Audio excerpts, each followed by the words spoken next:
And we are live. Atlanta Hawks fans, Facebook fans, and fans of every platform.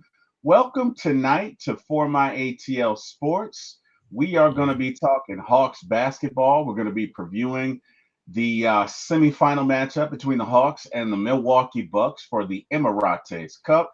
And we're basically going to be talking about our beloved Atlanta Hawks and how they're having a great, not good, a great season so far. Ladies and gentlemen, I am on this panel with guests who are way more qualified than I am. So without further ado, we have Mr. Bryce Lewis from the Believe Network, and we have Mr. Chris A1 from day one, from everything to 95 North and A1 forever and everything else that he does. So, gentlemen, Oh yeah, welcome. man.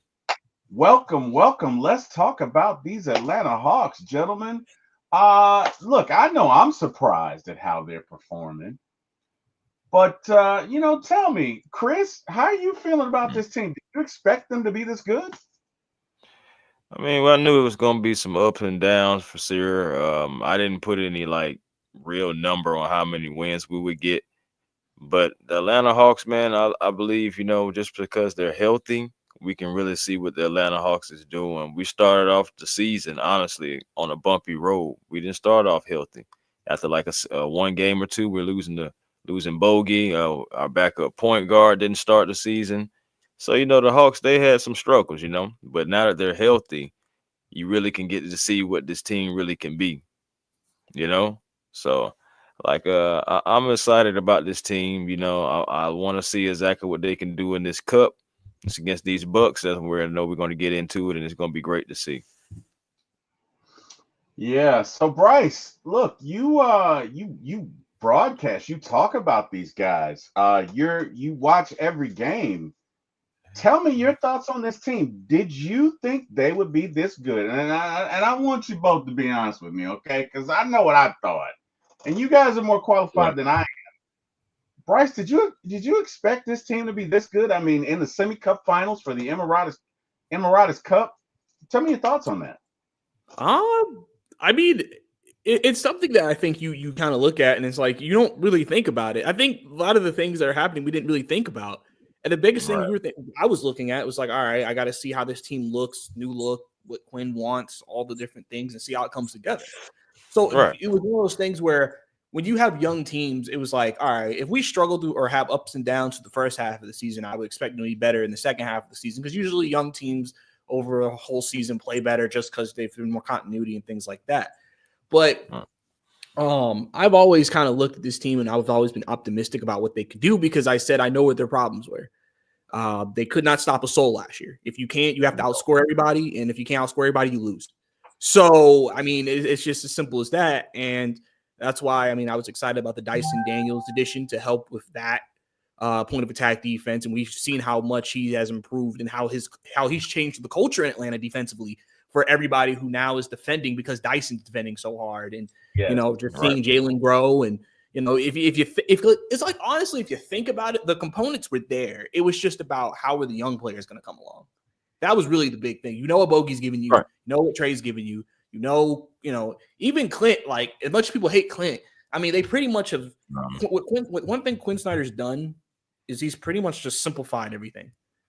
It's not like last year he had to ask people to do things they weren't good at because they didn't have the roster They to didn't not have ask the them to not do that. Now they right. could just be like, I agree. Clint, we just need you to play 5-6 minute stretches, get on the boards, defend the rim. And if you give us some buckets, we're good with that.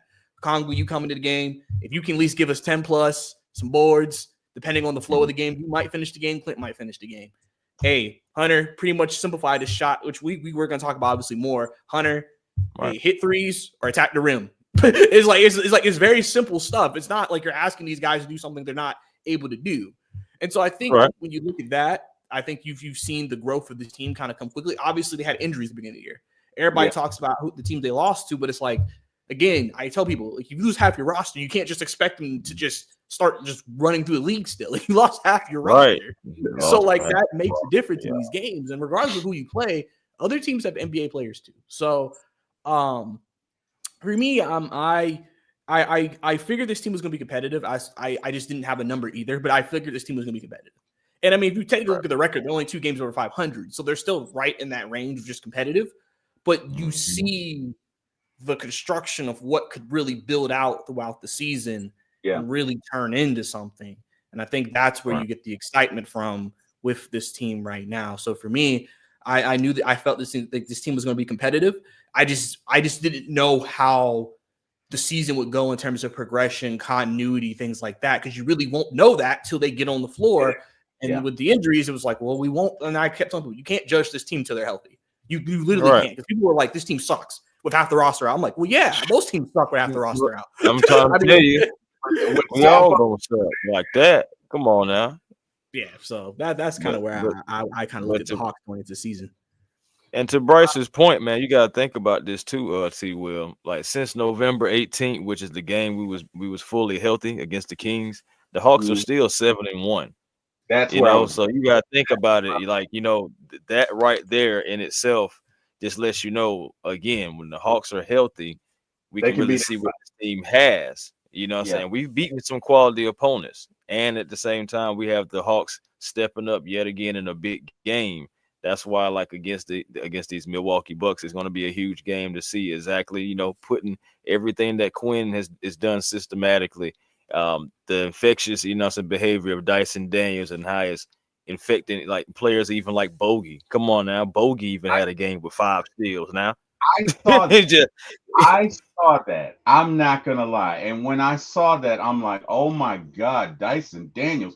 Like Bogey, and I saw 3 of them, right? I think I was kind of working it, but I saw Bogey step in the lane and then pickpocket somebody else, and I'm like, who is this guy? Because our Bogey didn't do this before this year. Like Dyson Daniels has seriously impacted the culture of this team to where I really think they think defense first. I really do. It's incredible. So look at the Bryce, you pointed to the fact that we're 14-12, but as A1 stated, last 8 games we're 7-1. We are really on a roll here. We're 3rd in the Southeastern Division. We're 7th in the conference. We're in the semis in the Emirates Cup, and I got to be honest, I did not think we would be this good. I was so mad when we traded DeJounte. I was mad. I think I was on the show with you guys. And I was like, we are going to suck. We're going to be awful. Oh, my God. I was mad. And it's funny because I'm so glad nobody listened because I was like, trade Dre, get rid of him. I'm I'm not on the board for the Hawks. Like, thank you. Thank you guys for not listening. They're playing outstanding. Simply put, Dre might be the most improved player of the year, or the 6th man of the year, or 6th man, or MVP. If we're being honest, I mean, he's been that good. Trey has been phenomenal, and even though Trey's not scoring, Trey is fostering an environment where others can score. So he's looking to pass first. He's looking to distribute first. Yeah, he'll take his shots every now and then. And some nights he might hit 31. But there are other nights, he might hit 10 and have 30 assists. We got Robert Blackman joining the show. Robert Blackman, how you doing? Good evening, sir. So, guys, I know what my expectations were at the beginning of the year. They definitely weren't you guys. I honestly thought we were going to suck. I didn't even think it was going to be close. I thought we were going to be awful. So I'm glad that obviously that did not come to fruition. I think one of the reasons that we are playing so well is the chemistry that our team has to this point. And Bryce, can you speak to the chemistry that we got going on, specifically with with the young ones and Trey? Can you speak to that? Yeah. So the thing is like, I always talk about how it's extremely important to establish roles, right? Because that helps you know for each game what the expectation for you is. Yes.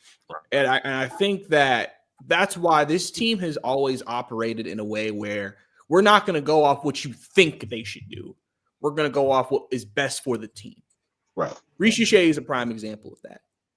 We knew coming into this draft there wasn't that generational prospect. So, Indeed. but the thing is, some people are going to see the first pick and think he still has to be this elite player in his first year, or else he's a terrible pick. But if you look at the top 3 picks, none of them have been game changers for their teams. Right. Realistically, they've been fine. They've been good role players and pieces, but they're not game changers. Right. And the thing with the Hawks, they've pretty much just said, listen, we're going to let Zach come along. I mean, he's been playing defense. That's the first thing. Playing defense. Listen. Offensively, Yeah, listen, it's a bit of a journey for him, and he has to work on that. But at the end of the day, they're not asking him to be a major part of the offense. They're just saying, listen, do your thing, cut, move, play make. If you take shots when you're open, if you do that, we're fine. They're not feeling like we need you to be this player to be able to do things. And I think Dyson, we can talk about his impact on the game, how he's made everybody want to defend more, how he's continue to improve as a player himself, giving an opportunity to take on a bigger role. I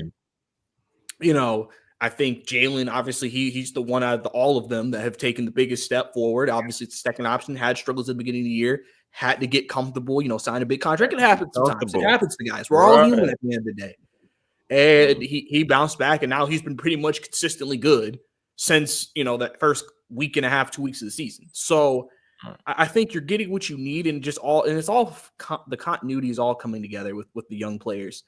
And I think that's helping a lot. And then you still have guys like Capella, Trey, Bogey, Hunter, who have been there.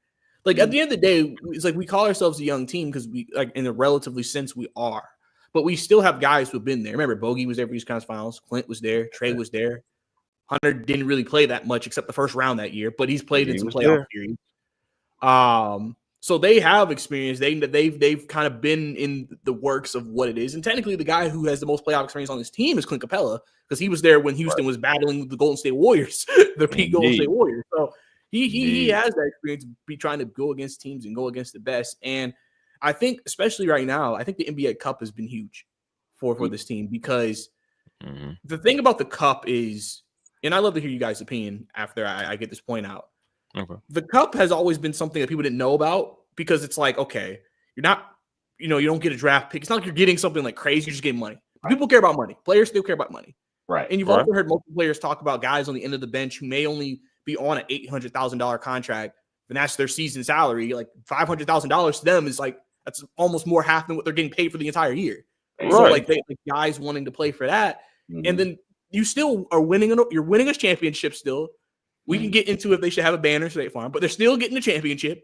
They're still competing for something. Right. And so you're still, and you're coming to these games, and all these players and all these teams are saying, we wanted to win. We wanted to go to Vegas. People were they were trying to win games. So what the Hawks are doing is they're going against teams who want it just as much as they do, and they're beating them. They're beating them.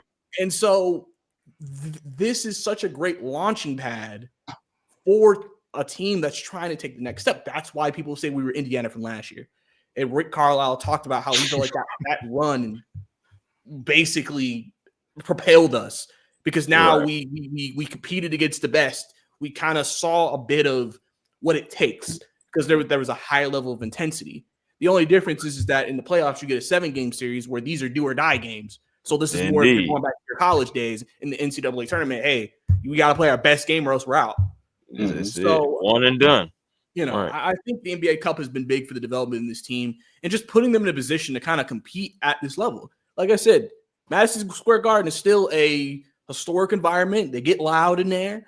And then the Hawks had to come in there, true road game. And you could tell in the first quarter they were a little nervous. You could tell. They had to settle down. They had to settle. That's why Quinn was calling timeouts. He's like, all right, let's just settle in. Let's calm down. Let's breathe. Because, he understands, like, all y'all haven't been here. So I think that this experience has been great for all the young players. And I think everybody connecting their roles together has been very good for the Hawks to be able to move forward and have the success they've been having. Because at full strength, they seem like good team merchants. So right, and you can't be mad at that. This team can play with anybody. What the thing that's impressed me the most has just been the unselfish play, and I don't care who gets the credit attitude. Let's just get it done. That is the Right. one differentiating factor that I noticed. And not that these guys were selfish before. I'm not saying that, but to me, it's like, all right, we're gonna pass the ball until we get the best shot. Right? If this is the best shot, we're gonna do it. That's what we're trying to do. Right. Whether that's kicking it in or passing it through. Um, this team truly plays unselfish basketball. They are so much fun to watch. They have an energy. The one thing I think these youngsters have done is they've energized the veterans. I don't care what and Dyson Daniels. But the combination of Risa Shea, JJ, and Daniels, it has energized this team. And look at to your point, Bryce, you beat Cleveland twice. You beat Mhm. them twice. You beat Boston Twice. without Trey. Mhm. You've taken down the top two teams in the East. And yeah, Denver was a clunker, but I honestly feel like we were tired. And I also honestly feel like we were resting Dre and JJ probably for this stretch that we're about to go through. Mhm. So, Possible. I just To think your look, and to Dixon Way's point, we beat the Knicks twice. Yeah, that's We what I are just was saying. We beat the Knicks we are twice. taking down some good teams. No, that's the top three teams in the East. Like, look at Mhm. this team. If this Hawks team is healthy, I'm not afraid of Well, anybody. I'm well, not. dude, There's yeah. nobody out there. And And I this ain't. I another thing. Oh yeah. I don't know. Go Go ahead. ahead. Go ahead. No, I was about to add to your point. So I'm gonna add to your point and then go to what Bryce's point too. Well, about what you were saying about passing the ball around. Well, the Hmm. Hawks are the top team and ranked the top team, in the NBA as far as passing the ball, as far as assists anyway. So that is catered to your point. And then Bryce, just going back about to the cup, man, you gotta think about it. We came out of a tough pool when you think about it, man. We had to play On the against roof the of death. Celtics with Cat, so we came through a tough pool. And I think it's great experience for these young guys to be able to play in those big games to kind of prepare them for a moment like a semifinals game against a team who statistically, offensively, and defensively is supposed to be better than you, but you still got to go out there and play the game. And that's what the Atlanta Hawks have been doing, going out there and playing the game. And I think, another thing that I like about it, and, credit to Quinn and credit to just, saying Trey and all the players just buying in. But the Hawks are able to, to weather storms. They're able Mhm. to adjust and they're able to come back. Saying prime example against the Knicks, saying we were down at halftime, came out. We were down by like 10. Then I remember when it was like 66-62. Next thing you know, here goes Trey. Hmm. Ringing them off, and then hit that 30-foot bomb, Mhm. pointing at the court and everything. And next thing you know, Dre hitting a three. Next thing you know, it's 11-0 run. Next thing you know, you look up, the Hawks are up 73-66. Like, what's going on? And they never look back. And Atlanta Mhm. outscored the Knicks 61-46. Come on now, in the second half, the offensive explosion. That's the kind of team that we could really be. I think So we it's have the just best. like, I think we have the best bench in the league, Chris. I really do. oh, I, Especially the we best be, 1, 2, 3 punch coming off the bench with I Hunter, OO, and Bogey. yeah, I think we have the you best bench. And honestly, and I brought up Josh's point. Hawks hold the Lakers' future with their draft pick. Would y'all trade that pick to the Lakers for AD, knowing that you could not give up too much since they need that pick? It depends on who else you would trade for him. Like, I'm not saying we're gonna win the championship, but I really like what we have now. uh, I don't. I I know. See, the thing about it is, I know the Lakers. It's gonna be more. It would be more than just a draft pick of anyway. course, They definitely Mhm. would. They definitely would disrupt this continuity we've built. They yeah, would disrupt this chemistry we've built yeah, with this team because they're gonna want JJ. They're probably gonna want Dre or Dyson. Just something stupid. So I mean, right. I wouldn't even trade nothing with the Lakers. I hope they keep on plummeting because that's gonna better our chances. We need them to go ahead and keep losing. It is what it is. Bron may ask for a trade, something like that too. Hey, what is what it is. As long as it's helping out the Hawks, I love it. But the Hawks are also helping themselves out as long as they're continuing to win games, stay healthy. I know JJ is questionable for the game. Hopefully he'll play, but at the end of the day, stay healthy, keep putting together games and learn and keep finding ways to win. It's so many games, and Bryce, T. Will, so many games we don't had already this season, man. We lose them games last year. Oh, Just the momentum in the Mhm. flow of the game, guys. We lose them games last year, and we're finding ways to win. This semi-young team is still finding ways to win together, and they're doing it early. And I feel like it can help translate later on into the season as long as they keep on playing ball the right way. Trey keep on, and being that leader, playing within the game. He's not trying to have to do it all himself because he has guys now that he can trust. He has a lot of wing defenders. A lot of wing presence. And the crazy thing about it is, too, guys, we're not even shooting the best from the 3-point. We are not a good 3-point shooting team. We are not a good. We are not. And we Yeah. still, so I'm just saying, you got guys like Ricochet who's shooting 28% from three. Guys like Dyson Daniels at 31%, and the Hawks are still finding a way to win, y'all. Yeah. It's actually funny you bring that. I will let you go, Terry. I don't know. Go ahead. I was going to say, it's funny you bring that up because, obviously a lot of discourse on social right now about basketball is like, why is ratings declining and things of that nature, right? Mm-hmm. And obviously most people have different reasons. Some feel like people don't market small market teams well. They always want to put all the big market teams on there. The way that teams play, obviously everybody jacks up threes. And I said, the Hawks they don't necessarily play like how a lot of the league plays, if you think about it. Because think about it, they're not a great three-point shooting team. Even though Quinn talks about getting up threes, like they don't take like 50 a game. Like the Hawks are taking probably between 20 and 30 threes a game. Boston takes between like 40 and 50 threes a game. Yeah. And so all he's tried to do is just clean up the shot profile and just attack the rim or take the open three, right? And so I look at that also helping this team because pretty much the Hawks are going to attack you two different ways. Either they're going to try to get the best shot on the perimeter, or like I said, they're going to cut, pick and roll, find the best plays that they can do to get points in the paint and kill you from that respect. They're winning these games a lot by not winning the 3-point battle. Right. And that's really the thing you hear about at the beginning of the season, the Hawks will be losing the 3-point battle by like 8-9. Yeah. That's 8-9 extra points for the other team. Now, the Hawks can keep it relatively close. They pretty much in the majority of these games win the 2-point battle. Yeah. So they can maybe. Oh yeah, we've been obliterating the points in the paint this season. So they'll win the 2-point battle, and then that's where they win the game. And then, like I said, the fact that they can just turn it on, and I think that's the biggest thing. The fact that they could just turn it on defensively and stifle a team is such a major key to success because. It's a treat, y'all. It's a treat. Well, sometimes your offense, your shot isn't going. Sometimes it happens in a game where your shot just doesn't go for a stretch. And like last year, when the Hawks couldn't score, they weren't good enough defensively. So that's when teams either take the lead, extend the lead, whatever. Now, if the offense isn't going, they have a good enough defense and commitment to defense to keep them in the game until the shot gets going again.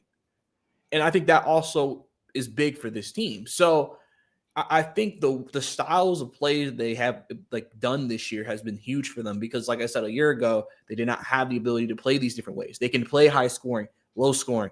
We literally got that game against the Knicks easily could have been a very low scoring game. Because I always say in the postseason, if you notice games like 5, 6, 7 postseason, right? You always hear players say, it's really not that much adjustments you can make. You pretty much know each other. You know what you do. You play each other consecutive times in a row. And that's why you notice the games get more low scoring as the series goes on because it's just like we know each other. The Hawks couldn't do that. Everything was a shootout for them. It didn't matter if they knew the team. They just couldn't stop them. Now they can get into these ugly, grinded out games and feel confident that they can win those games. And I think that's huge when you talk about a young team because one of the biggest things you wonder about is how do they do when the game slows down and it's half court? Because obviously they want to run, they want pace. That's where they're at their best. That's where they were able to take advantage against the Knicks. That's where they should hopefully one of the keys take advantage against the Bucks. But playoffs, you got to slow it down a little bit. And they've still been able to show in some half-court sets, they can still operate the offense, get good looks, and find success. Right. I agree. I agree. Yeah, I think what I really love about this team is two things. Number one, the young guys are stepping up. JJ's having a monster. JJ's having a monster year. He dunked on somebody the other night, and it was funny because like he just took it to him and was like, "Hey man, you can have some of this chicken." Like there's no fear. Like at the beginning of the season, you could see some trepidation. He took it to him so bad. It was just like, "Hey man, you can get some too. I know you 7 foot whatever, but you can have some of these." Bam. And Right. JJ on another level. Dyson Daniels is arguably the defensive player of the year. Is he not? Thus far? Can we not Well, agree? They're I would. probably going to give it to Wemby. Yeah, but I would Well, definitely will say this, man. You definitely got to put him first all better. team defense. Mm. First Without all a doubt. team defense. I mean, the man is. I mean, just talking about Dyson and just his steal, just him being able to steal. He's been menacing. You know what I'm saying? The man has at least 2 steals in at least the last like 9 straight games. Like, come Yeah. on now, and then like, and also for a franchise thing. Hey, Josh Smith, how you doing? It's Dyson Daniels because he just tied you. Josh Smith had 10 games with 4 steals or more in the season. He's already tied it. Like we're not even halfway through the season, so he's definitely going to break that. We know he's going to get another game with at least 4 steals a game, and he's going to break that. And then he's next thing you know, he's going to have that record, man. So Dyson is a great player, man. Honestly, and he's just young, so I'm interested to see like what he actually is going to turn into Yeah. because it's still so young right now, and it's still so early within the season. Like he still has more time to grow within the season, just like Ricochet. I believe Ricochet is going to find a stretch to where like he's really being able to shoot the ball well, put it together on both ends of the floor because he has that defensive prowess. Like he has that down pack at 19 years old already, and that's going to continue to grow. So we have some young pieces that are actually growing before our eyes, playing a little bit better than what we thought, making this team, making us as fans, and the guys are just watching the game, just more optimistic and excited about what's happening. Again, 7-1 in our last 8 games, full strength. It's just we've only lost like what 3-4 games at full strength total. So Yeah. We're liking what I'm seeing, man. without a doubt, man. And obviously, how can Dre not be the 6th man of the year? Right? Like I Yeah, don't yeah, see anybody else doing what he's doing. right. Dixon Way makes a good point.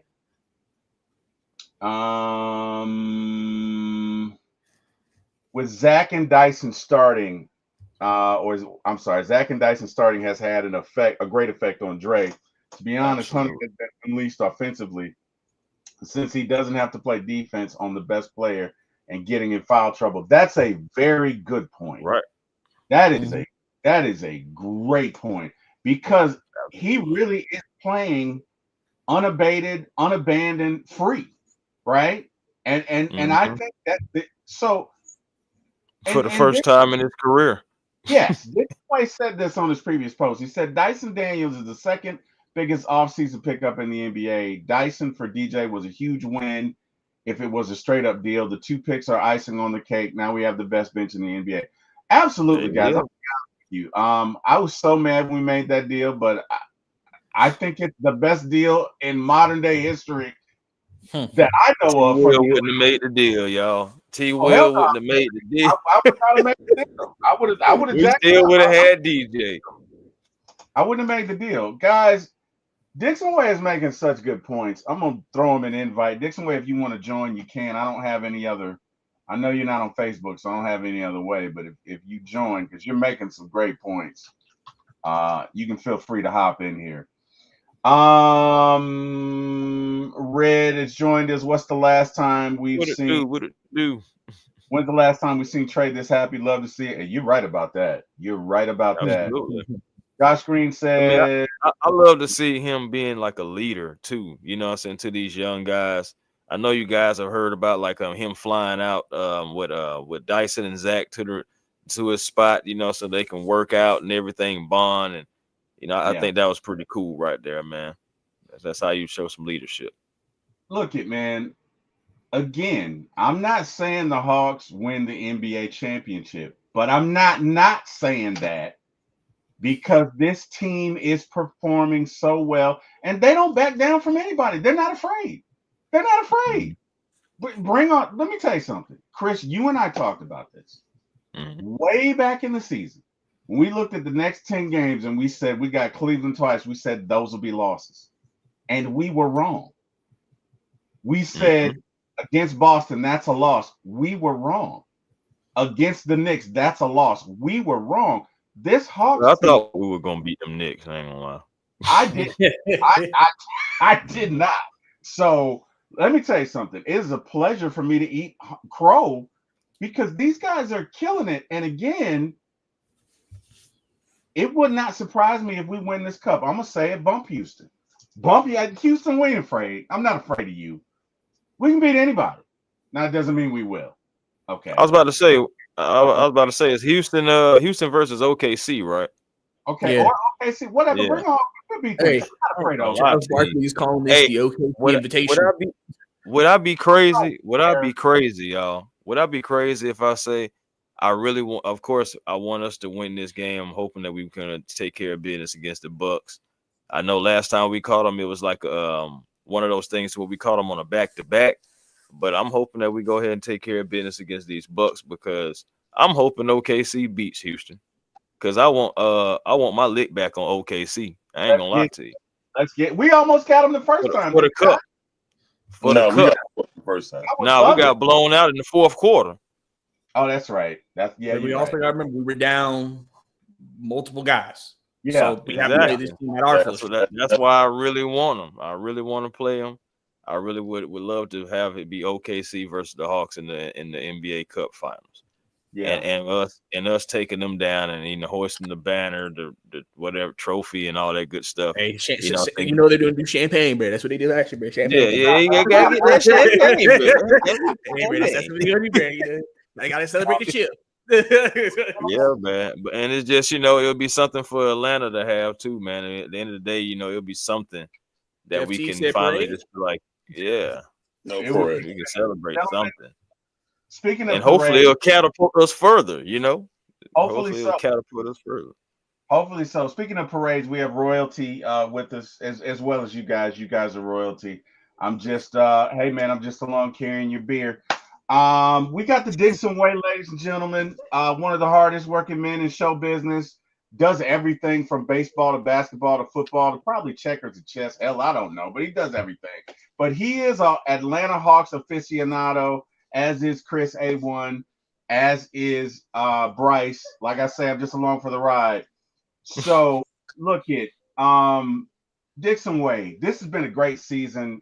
Give us your thoughts on the season thus far and what you've seen, because you broadcast every game. Give us your thoughts.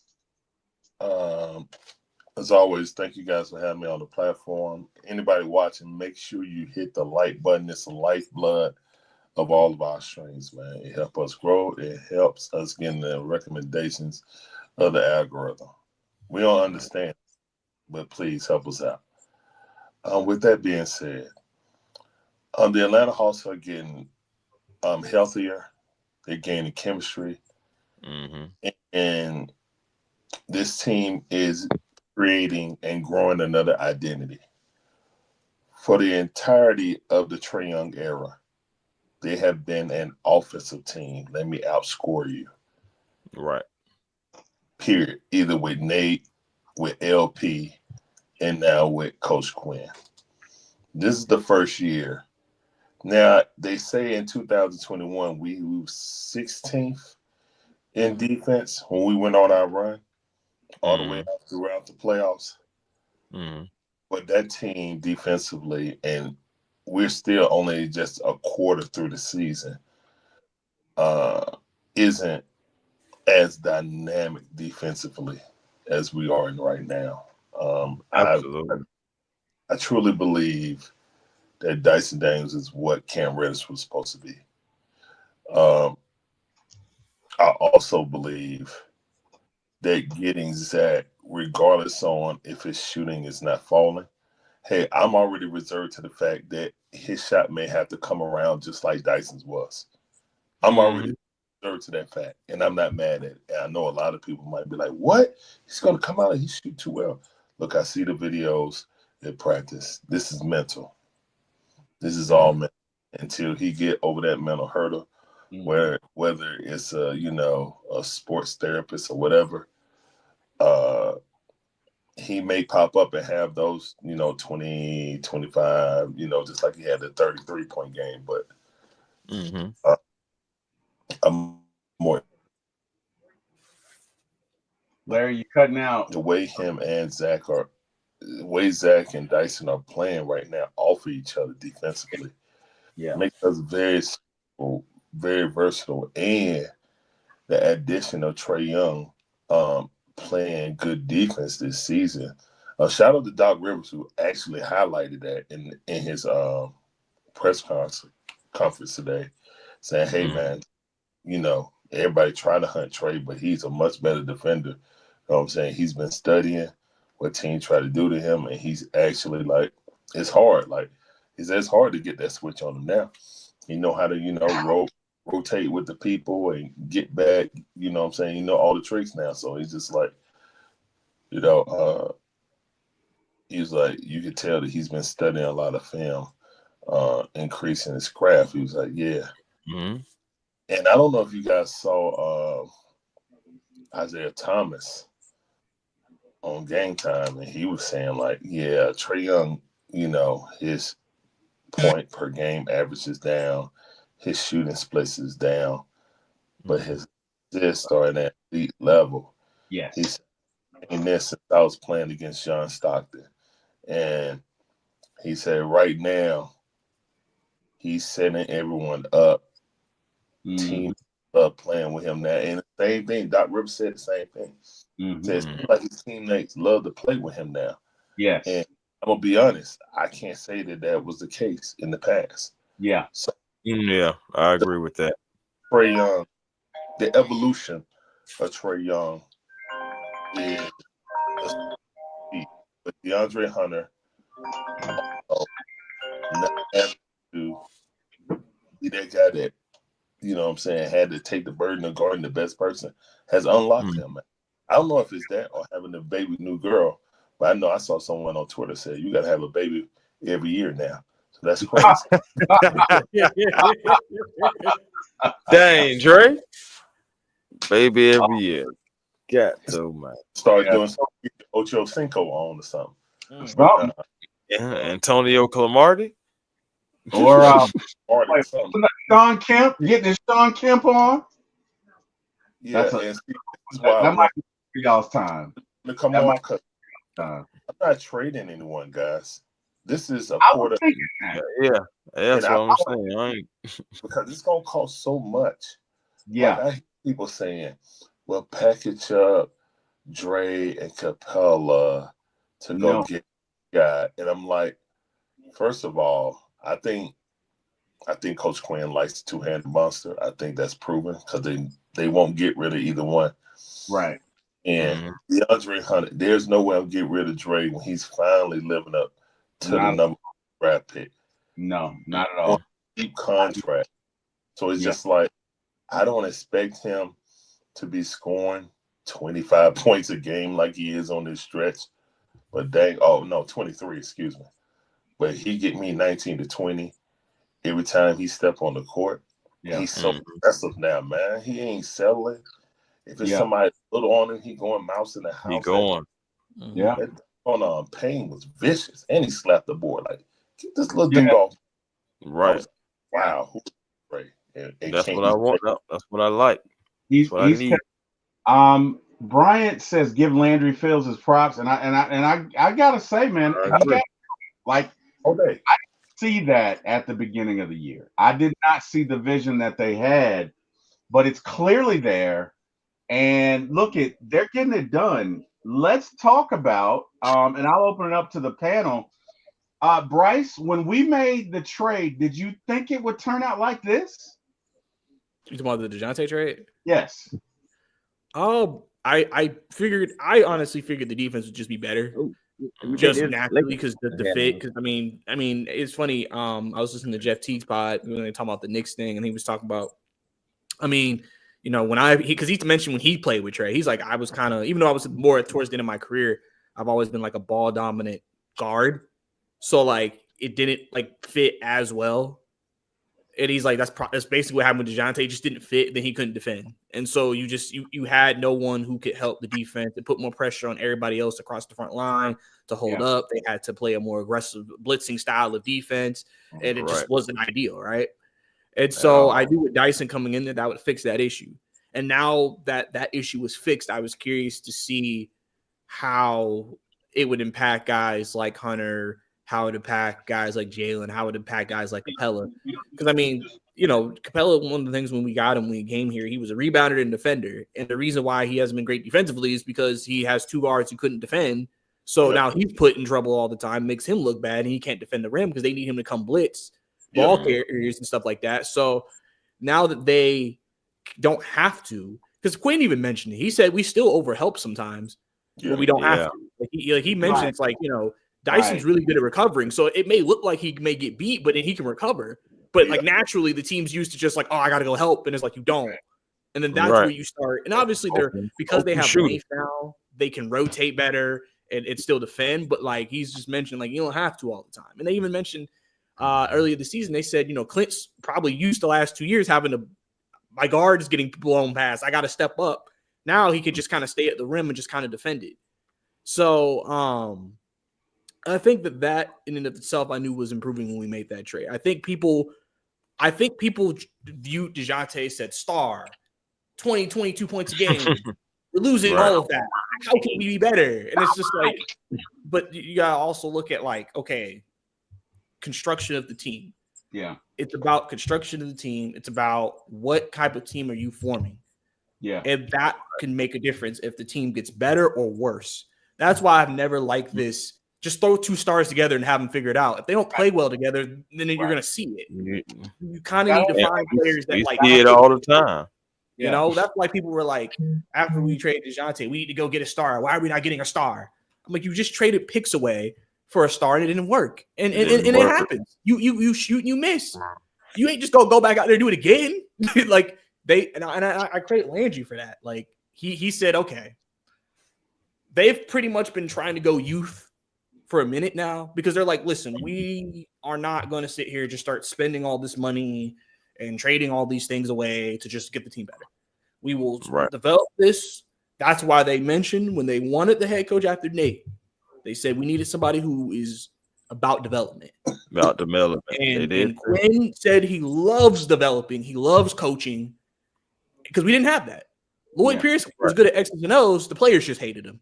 X's and O's.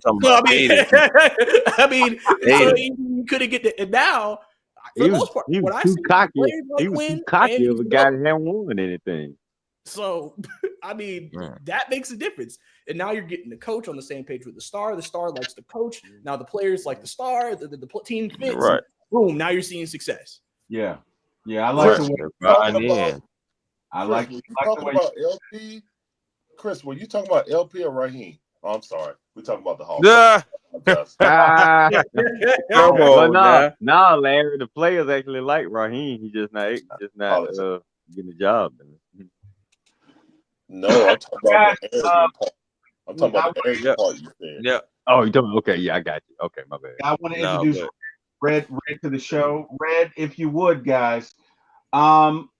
Red, talk to us about your thoughts when we first made the trade of DeJounte and what we got back.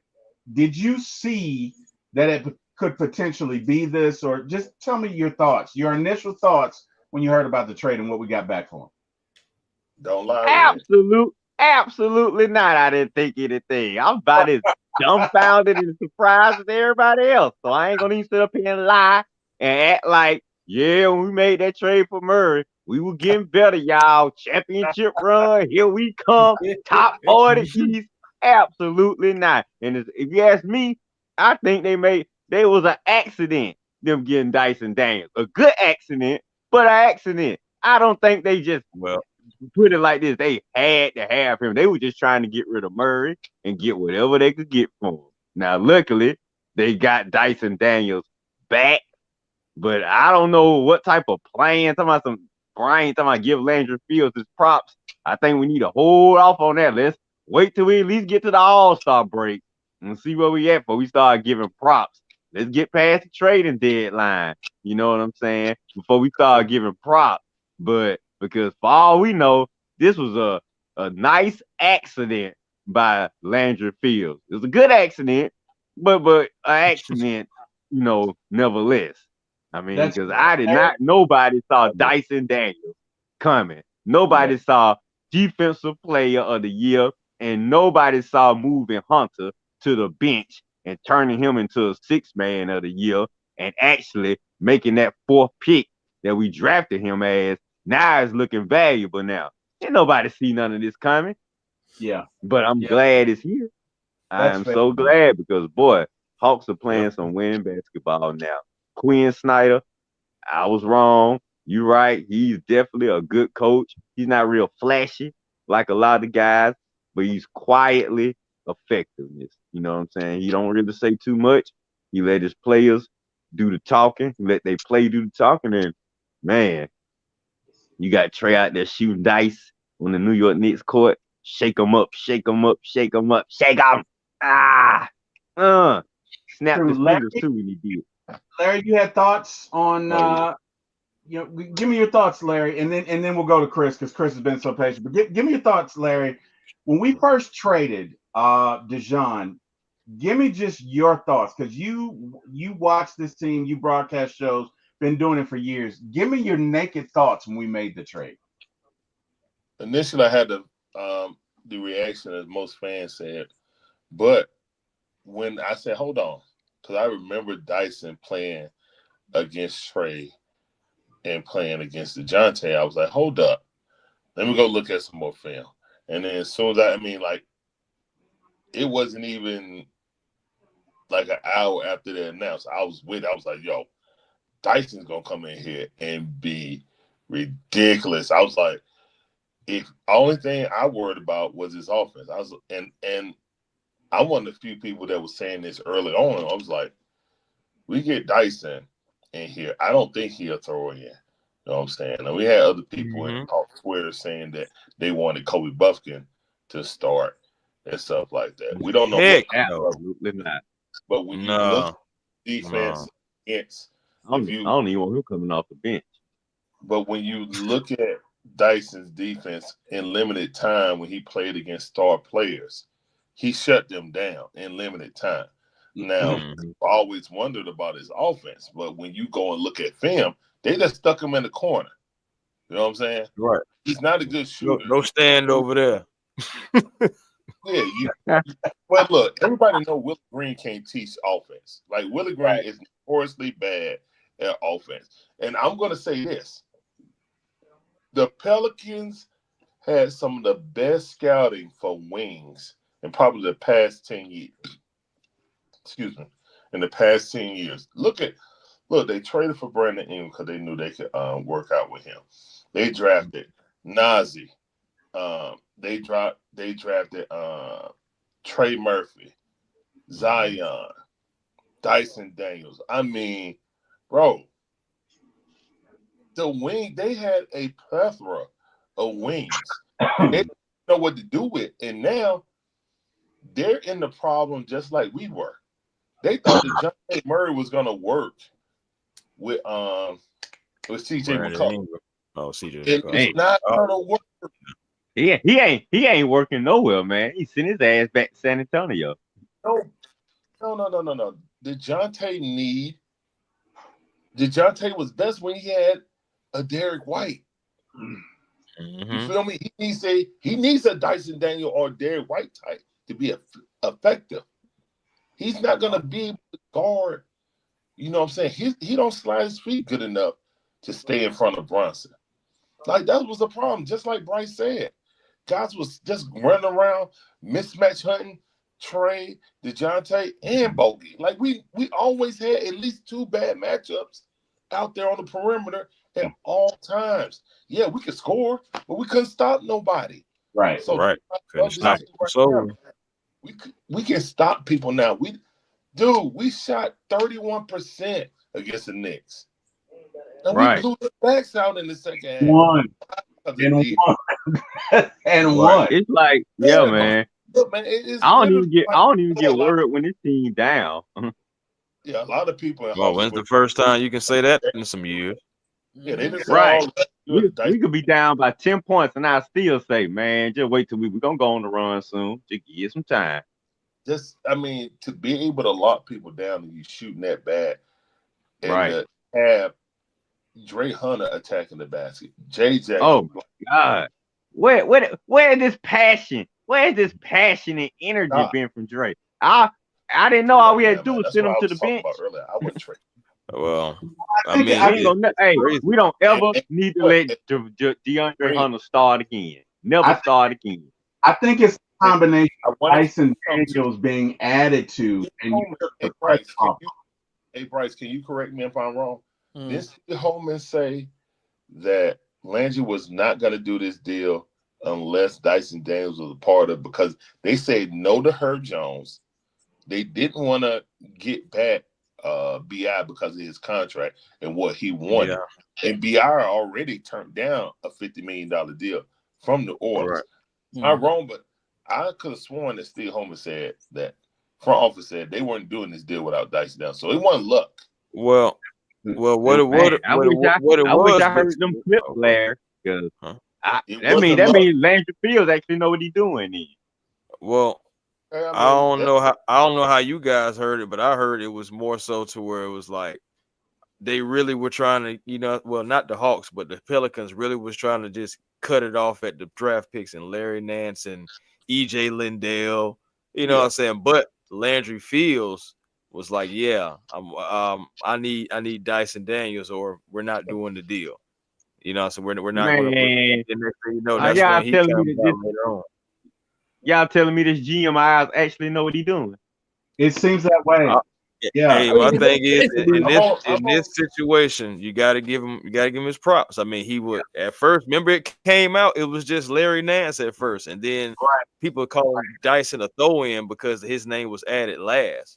Right. His name was added because it wasn't going to be fully a deal. Go ahead, Bryce. People forget when the Hawks were in the trade deadline last year. What did we keep hearing that the Hawks wanted? Defense. A young player. Yep. What did they get in this return? Picks and a young player. Yep. and that's why they say we got a young lottery player. They say Dyson was what? Top 10 he was a lottery pick. He was. So New Orleans, y'all dumb as hell. They want. Ain't no way you get a throw in and now he's your starting shoot too. Right. They threw in a damn near all-star caliber defensive player of the year. Right. Yeah. Somebody about to get fired. Somebody about to get fired in New Orleans. And the thing about it is, people called me crazy when I said start Dyson next to Trey. They sure did. You crazy, dog. You crazy. Said it the whole time. I said start Dyson and Ricochet and Trey. I think that I can recall. No. See, what happened was I felt like Ricochet would eventually get into the starting lineup because I didn't expect this offensive explosion from Dre. But I knew starting the season, Dre would start the season off, and the starting lineup was Trey, Dyson, Dre, JJ, and Capella. I figured that's what it was going to be, but I love Dyson next to Trey to help him on that defensive end. I figured Dre and Dyson can work together, but then Dre got hurt. Then Ricochet got a little bit more burned because Dre was hurt. Now Dre is coming off of the bench, and he's basically the driving force along with Bogey, because I don't want to forget about Bogey, because Bogey the last, I want to say 5 games has been playing phenomenal ball for Bogdanovich, for real. Like his effort on both ends of the floor has been infectious as well, man. But that's the Dyson Daniels effect. Yes, some of these NBA pundits I've been listening to, y'all, they pretty much got us saying that the Hawks have the best 6, 7, and 8 guys in the league. the best 6, 7, 8 men in the league. If you I got don't know. Bogey, Hunter, and Double O coming off the bench. Yeah. I would agree. Yeah. I would agree. Yeah. Guys, has Landry was it Landry Fields? Yeah, Laundry. Laundry. We talking Laundry laundry. Has Landry bought himself a couple of years and goodwill with these picks? Because the way it was looking, we didn't have money or picks for a while. And now with the addition of this new blood and as well as they're playing, we don't really need picks for a while. How do you guys feel about that? Like, I really think Landry bought it. Wait a minute. Wait a minute. Like, we got a whole lot of horses. We got a whole lot of horses, though. At the end, he probably bought, like Red said, he probably bought himself another year. I agree with that. But we also still got a whole lot of horses because at the end of the day, we still in the early stages. We love what we're seeing early on. But I want to see where we're at by the end of the season. I want to see if we're in the playoffs. What's our seeding? You know, so we know. I asked the question at the beginning of the year: did we get better defensively? Technically, we have. You know, so I believe, but there's still room for improvement. Like Quinn said, we still overhelp sometimes. We don't rotate. We don't box out sometimes. So it's still room for this semi-young team to improve. I want to see if it actually happens. If it actually happens, then then we can give again Landry all the credit that he deserves. I mean, he does deserve some credit, but then we can really just see, all right, we got this foundation. Let's see where it can head to. So I just want to see it like a little bit more because we already don't got one team in Atlanta that we got high hopes about, and right now they're fighting for their life. So I just now let's be real, Chris. We predicted high hopes for them. We didn't predict shit we didn't predict nothing from the Hawks.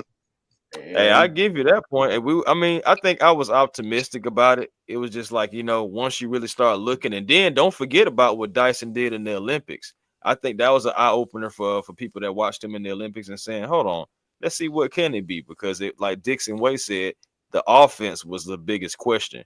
We knew that he was a menace on the defensive end. And now, he's came here.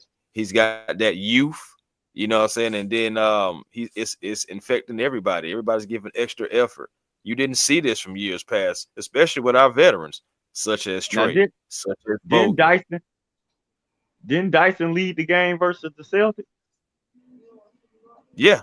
I think what that was like, he led that charge, 27 points that night? Yeah. I mean, because Trey didn't play that game. Right. Trey didn't play that game. Nope. Yeah, I think Dyson had a career high that game and everything. But I mean, Dyson, I think it was that game right there that started opening my eyes up to that kid. I was like, who is this? Trey not playing and we kicking ass we kicked ass in their house, not our house. They like the fact, man, we are some road warriors, y'all. We don't beat the best teams in the East at their house already. Right. Yeah. That just shows the impressiveness of this team, which is one of the most impressive things about what they're doing right now and how they're growing and everything like that. Like I think the thing is like I said, Landry and them got their formula, how they want to build this team out.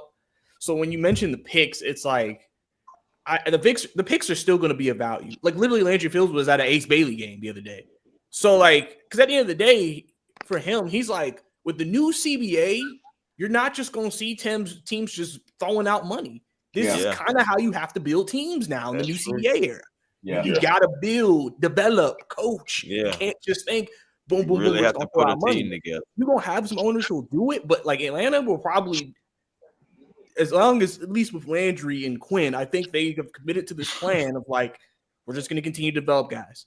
That's why that Lakers pick is so valuable to people, because if the Hawks get another lottery pick, especially in a draft that they expect to be really good this year, that could be another person you add to the lineup. Because I said realistically, Clint's a free agent, Nance's a free agency. Realistically, the Hawks probably would prefer to draft a center and put him in there than sign a center. Realistically. Rocco. So, it'll be interesting to see what happens with the Lakers and how that ends up going. Obviously, I know the Kings pick, we could also maybe get a lottery Kings pick, maybe, depending. So if that works out, I mean, the Hawks are, like I said, going to do their evaluation. You never know where they'll land in the lottery because things can happen. And you can continue to add talent, young talent to this team, but you got a coach and a program in place to develop Now, these now let's be real, y'all. With the way college basketball is these days, does it even matter if you be picking in the lottery? Because all these players are about equal. You just need to find the right player to fit your system. I mean, that's a good point, but next year though, man, it's just like it is going to be a lot of guys coming out that's going to be good. Yeah. And if the Hawks can get like right there in that top 10 area, top 15 area, we can probably just get like some of the best of the cream of the crop, in a loaded draft, because it's some guys. Y'all know the Lakers ain't gonna be playing bad. I don't think the Lakers gonna be playing bad the rest of the year. So I don't think it may or may not be a lottery pick. Sacramento, I'm not sure, but. Well, Sacramento, we need them to make the playoffs so we can go ahead and get them, because I believe the more that goes on, it turns into end up turning into a second round pick, and then like 2 second round picks. And I want to keep it. It'd be nice to get it in the first round. It would be nice to get it in the first round. I would rather trade Sacramento pick and Cody Zeller and see what we can get. Just to guys, like right now. We either need, for this team right now, the only thing we're really missing is a quality backup center, not center, but no, you're right. I mean, we need another big man present. We can run with the centers we have. We need a quality backup point guard, and that's why I was saying, I know there's going to be other teams trying to get Dennis Schroeder, but he's on an expiring contract, so if it don't work out, you can let him go. So you got Clint, Nance, and Dennis Schroeder coming off the books. Now you really can play around with what you do, because 2 of those players' contract is for JJ's contract. But Dennis Schroeder, I think he's making $13 million this season. Will come off the books. Wait a minute. The Hawks want to bring in Dennis? No, this is my suggestion. I'm about to say I would like Dennis too. I'll take him or Colin Sexton. Hell yeah, as the backup. Hell yeah. Has his attitude changed, guys? Because he was here and he had his issues before. Has he changed? Has he matured?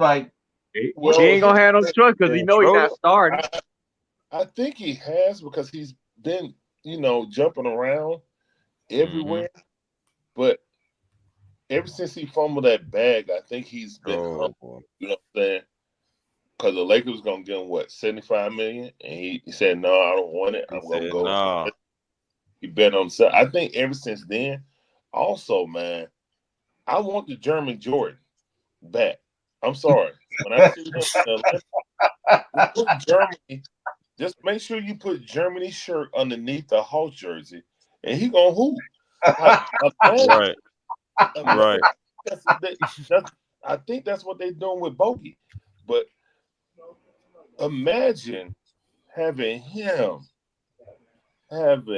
Bogey and Dre coming up. Oh yeah, now you just got better defensively and offensively. Technically, exactly. He played defense. That's not bad. You put it that way, and that's what I'm saying. You get out Cody Zeller. I personally don't think that pick is going to convey. So I don't care about the Charlotte pick personally. I don't think it's going to convey. I don't think they got a rat's chance in heck to making the playoffs in the West. So they don't make the playoffs. We're going to end up with another second round pick, which is going to irritate me more because we gave up Kevin Huerter for nothing. Yeah. Ooh, I'm so glad that's why, bro. That's why I want it to be a first round, because that's going to be so disappointing. It's going to be like, yeah, we gave away for a peanut, for real. That's why just trade it and don't even deal with it. Even though Sabonis is playing like a beast, but still, I think West is too good. With Houston being better this season, and it looked like the Grizzlies want to be a nuisance to people, it's going to be really hard to get in the West. I just think the Kings dug themselves a hole I don't think they can get out of. Yeah, I agree with Larry. But yeah, they fun bad. Dennis Schroeder or what's that? Michael Finley Smith or Michael Smith. Oh, What about Dorian the dude in Philly? Finney-Smith? What about the guy in Philly? Lowry. Kyle Lowry? Oh, Yeah. no. Uh, Oh, I take Dennis. I'll I take take Dennis. Schroeder or Colin Sexton. Like I said, I'll yeah, take one of them. Sexton. I Sexton too. Colin Sexton, absolutely. I'll take one of them. I don't two. know about You know defense. what? I wouldn't mind Dennis. I wouldn't mind Dennis. I just know that he and Trey, I don't think necessarily got along there first. Yeah, I mean, Well, remember when Dennis was like, "Oh yeah, we gonna play together. We gonna do." I was like, "Boy, you just don't know you out the door." I said, "You can't see you out the door. You can't see that." yeah, we also look at it too. I mean, they really didn't. I think when they drafted Trey, they traded Schroeder, so they never actually played together, really, Okay. ever. Yeah, At all. that's what I was thinking. Did they But- actually play together? Oh, But the thing too about it is No, that they was never what he played was with saying each when we first drafted Trey. He was like, "Oh, okay." No, they never played with each other, man. Yeah, they never played with each traded other. him. He So played. that- Trey played with Jeremy Lin. That was his vet, not Dennis Schroeder. Dennis Okay. Schroeder. Right, was- that's what I'm saying. Yeah. Dennis was. That's what I'm saying. When Dennis had got traded, but he was Yeah. talking about when we had drafted him Well, on the draft night. look at if Dennis. Well, he knew Luka Doncic or Trey Young was going to be the top point guards. He was Yeah, out here. if Yeah, Right. Dennis is mature, I like it. If Dennis is mature, right? Yeah. I love it because if you got Dennis and Dre and Bogey Mhm. coming off the bench, to quote the dude from The Wire, Uh-oh. she. Okay. I mean, come Hey, on, man. if you got Dennis coming off the bench, we'll go from having the best 6, 7, and 8 to having the best 6, 7, 8, and 9. Because now we really Without a doubt. But let me ask you a question, Dixon Way. Do you think they would just take Buffkin or Well, I think look, Cody. You're trying to get out Cody, okay? Right. So that's why I what you said need to sweeten do. the pot with the Charlotte pick. I mean, I'm not giving you the Laker pick. I'm Okay. keeping Wow. that. So What because about- we gave up 5? We gave Did- up 5 second rounders for Sadiq Bey. Right. So we got to keep whatever valuable draft picks we got. We got to keep them. But yeah, man. I So personally. what about trying to trade that pick that's gonna come from the pick that the other pick that we got that's No, like 2027. 2026. I got to keep that. I got to keep 2027, guys. Remember. No, the pick that's gonna be either from the Pelicans or who was it? The Pelicans or was the the Knicks. Thunder or I something thought like we that. did the Knicks pick, right, Bryce? Is it the Uh, 2027 Knicks? Is the other pick? let me Does the see. Pelicans I have? don't know off the top of my No. head. I'm not That's what I'm saying, that because familiar we with got all the the Kings picks. I got pick. to go. Because we got the Kings pick, we got the Lakers Oh, pick, but we yeah. also have another pick too, like in 2025, 2026, to where it's like either the Pelicans pick or we get like the Thunder pick or something. It's like the least favorable. It's 2027 Knicks, if my memory. So 2027, that is a first round pick from the Pelicans. Okay, so it is the Pelicans, not the Knicks from the Pelicans. Okay. But we're gonna get the least favorable pick, I think. Okay. That's what I'm talking about. Yeah, I was like, why don't you try to trade that one? Something also. Yeah. But again, Yeah, that's the old Landry Fields. All these bad previous moves. All these. I want the Pelicans pick because in 2027 they're gonna be in shambles. Zion gonna be retired. And that whole team. I mean, all they gonna have. He can't stay healthy. He can't stay healthy. Exactly. I mean, he can't. He ain't been healthy. Every year they say this gonna be a new Zion. I swear he be hurt by before the All-Star break. He can't. Last year was his best season for health. He played 70 games. Yeah, Yeah. that's That was an outbreak. that's. And they can get out that contract too, because it ain't all guaranteed. I don't Yeah, think. he's about to get cut. He's about to get cut. Yeah. So guys, let's look at the Cup semis coming up. You got the Hawks. You got the Bucks. We did get them on December 3rd, I believe. Larry, you alluded to that. So do me a favor, Bryce. Give me your thoughts on this matchup. Do you think we can win? I think the Bucks are at full strength. We're at full strength. I know what I think, but give me your thoughts on it. Yeah. I mean, we could definitely win the game. I think the formula that you played against the Knicks is the same formula you play against the Bucks. You run, pace. They're old. You got to tire them out. I mean, you pretty much know what the game's going to be. It's going to be Giannis getting to the line 20 times. So we got to sit through at least an extra hour of free throws. And then after that, we just got to, try to contain Lillard as much as we can. Obviously, Lillard's really the one to me because he's the one who can just kind of light you up. Right. And then obviously Chris Middleton has been a thorn in the Hawks side at times. So I'll be interested to see how he plays because he's going to be in this game. So we definitely can. I think the Hawks, just have to play their game, be organized, play their game, get good looks, good shots. You'll get them against this team. Hope that Giannis misses half of his free throws. Obviously, I've always said that's a double-edged sword for him getting to the line because he's not a great free throw shooter. So if he misses half, that's points they're leaving on the table, and the Hawks got to make him pay for that. For every 1 point, score 2 or 3, and make him have to keep up. So I think definitely they have a chance. I mentioned it on my social. I was just like, I mean, this is a small chance at redemption for this team. They were in the Eastern Conference Finals, and they had to go through Milwaukee to get to the finals, and they didn't. Milwaukee stopped them. Now they're back in the NBA Cup years later, have a chance to get to the NBA Cup Finals. And then Milwaukee's standing in their way again. Giannis is standing in their way again. So this is an opportunity for them to kind of, make that push through. Obviously, like I said, this is only a one-game series, do or die right here, right? But I think the Hawks have a good chance of winning. I think obviously it's very important that JJ plays because the Hawks have not been great when he's not on the floor, and I think he also just helps with the overall rhythm because he's a secondary playmaker and a connector. Right. And so, but I think he'll play. I think he'll be good to go. I just think they're being cautious and obviously just saying he's questionable, but I think he will be good to go. And I think they'll just, they'll need to be obviously winning on the boards will be important. And also you just got to know okay, what your mismatches are and attack those. So I think that will be the big thing for this team moving forward and trying to continue to get better every day. Because like I said, this is a big opportunity for them. They're sitting here, the coverage they're getting is like high level playoff coverage, the post games and everything, but embracing it, enjoying it, and also understanding there's a lot of work to be done. I mean, that's why Quinn said, even through the success, we still know there's a lot of work to do. We still got to continue to grind and get better.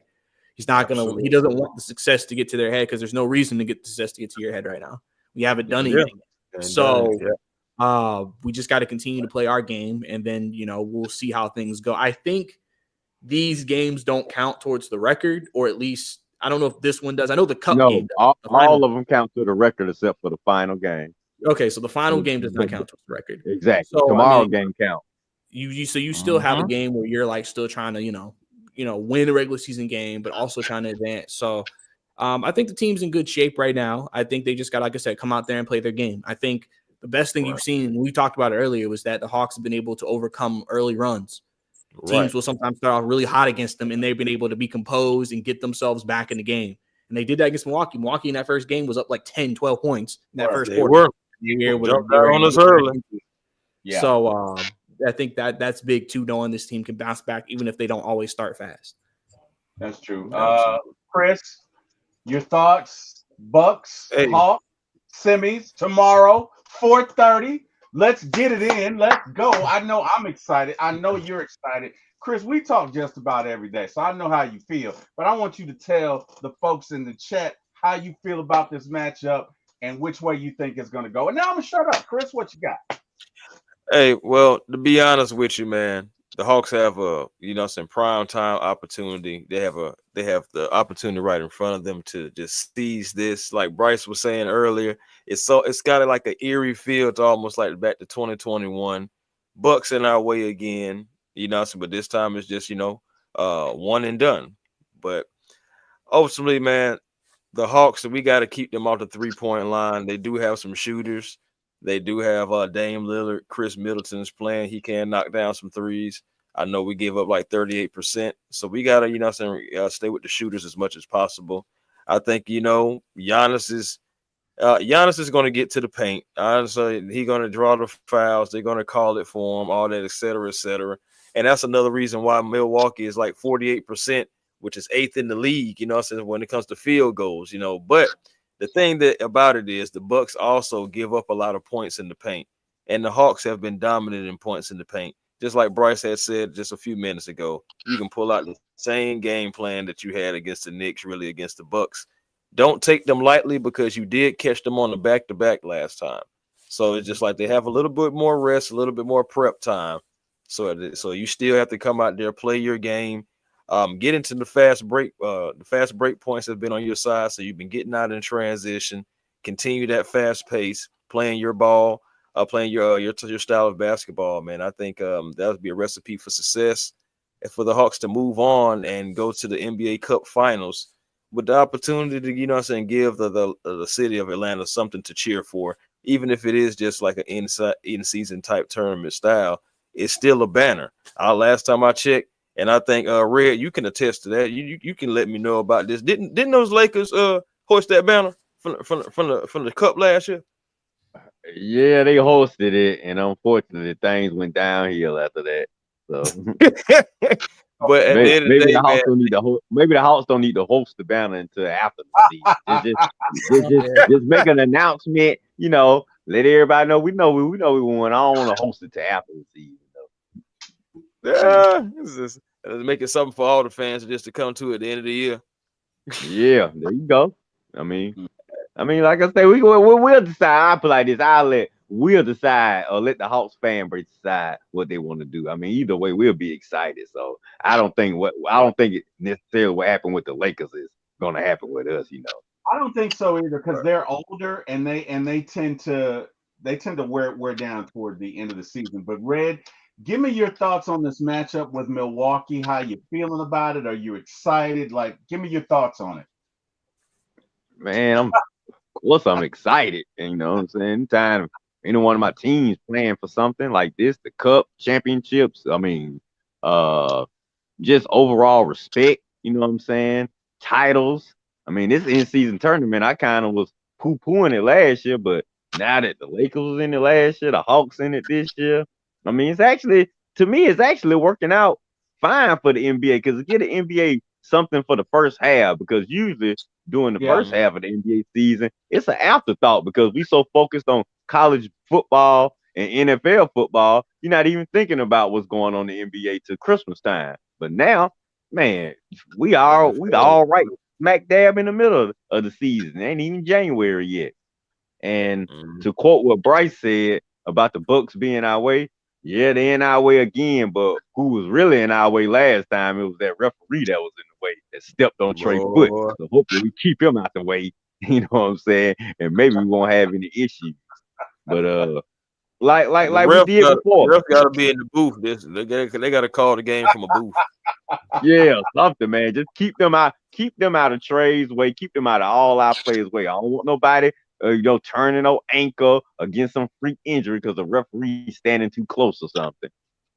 But like y'all said, I think we're gonna play the Bucks like we played them last time. If they get out early, we're not gonna panic. Like you say, you let Giannis eat. You just make sure you stop everybody else. Can't let everybody else go off. You can let Giannis eat and go to the free throw line, but we can't let Chris Middleton go off. We can't let Dame go off. Can't let Bobby Portis come off the bench and start, talking trash. So we got to keep all the other players in check, D them up, let Dyson Daniels shut Dame down, and just let Trey run the show, man. And if all that happen, I think Trey gonna run the show and lead us to a victory over the Bucks. Just like we got them in their home last week, and we finna get them in Vegas this week. You hear me, Bucks? You better be your worst nightmare. Love it. I love it. Dixon Way, how you feeling about this matchup, man? How you feeling about it? Talk to me. There's two keys to the game that I'm really gonna be focused on. I'm not worried about Dame. He going to jail. He going the right street. So I'm not worried about that. Gotcha. Yeah, I'm not worried about Don't that. nobody go try to build him out. Larry, right street on the weekend too mean he gonna be there for a few days. He gonna be there all day. Out till Monday? Yeah, okay. Yep. You know it, Steve. Yeah, he gonna be there for a few days. So I'm not worried about Dame. My main concern right now, we really don't have anyone for Giannis. But again, to belabor on what Bryce said, foul him, send him to the line. He making one out of 2 free throws, we making 2s or 3s, we winning the game. That's how we beat them there. Yeah. My concern is Chris Middleton, one, Mm-hmm. because Zachary Richey is going to be on him, and that's a wily veteran against a rookie. He's going to have to play his best defensive game of the season. Of his life. He's going to have to, because Doc Rivers is going to attack him with Chris Middleton. Right. I would gather that if the first 3 plays aren't Giannis, it's going to be Chris Middleton, in my opinion, just to let the Hawks know, like, this is a different game, and we got players to try to attack the mismatch. The other player is Bobby Portis. In this Right. 3 run, after they lost to the Hawks, they haven't lost. The Bucks